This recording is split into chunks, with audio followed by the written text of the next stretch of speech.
you touch what's sacred with dirty hands? Don't scream when your life starts falling apart. Because truth be told, karma ain't lost. It was just getting dressed in silence. And baby, she put on heels this time. They thought messing with you was a hobby, a harmless little game. You were quiet. You were different. You didn't fight dirty.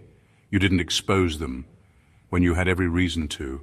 But here's the thing they didn't know. You weren't just quiet, you were classified. They were out here slandering a soul that was heavily encrypted by the divine. And now every digital receipt, every phone call, every word they whispered in the shadows is coming back like a cosmic subpoena. Fact, according to ancient spiritual systems, whether Kabbalistic, Vedic or African mysticism, those who harm the anointed often incur generational karma, not just personal. That means some of these people didn't just mess up their own lives, and they've put their bloodline on a spiritual payment plan for something they thought would never catch up with them. And now?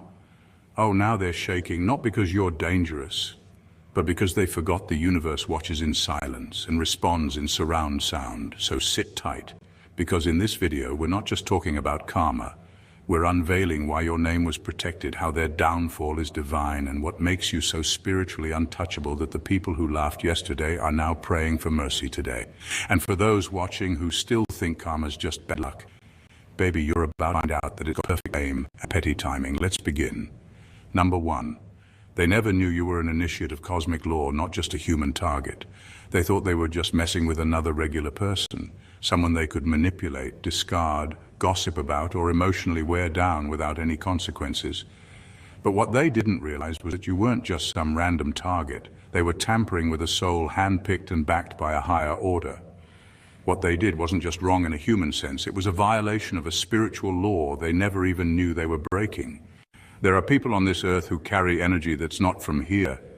They're born with a different frequency, connected to something ancient and unseen. And when others cross those people, especially with wicked intentions, they're not just being petty or cruel.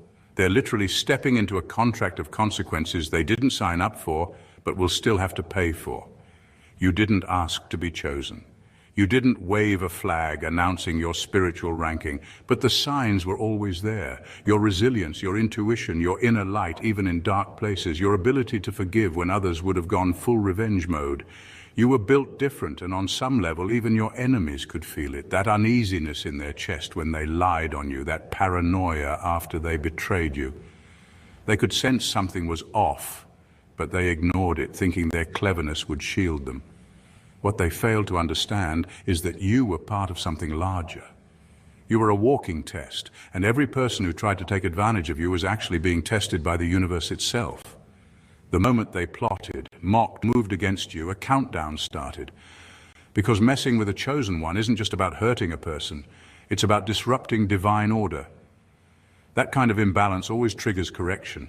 Now their lives are falling apart, not because you're cursing them or seeking revenge, but because they broke a spiritual rule they didn't even try to understand. They failed a divine exam they didn't know they were taking, and now the universe is collecting the fee. What they thought was a harmless attack was actually them walking headfirst into karma with their eyes wide shut. They should have left you alone. Number two. What they called weakness was actually sacred restraint.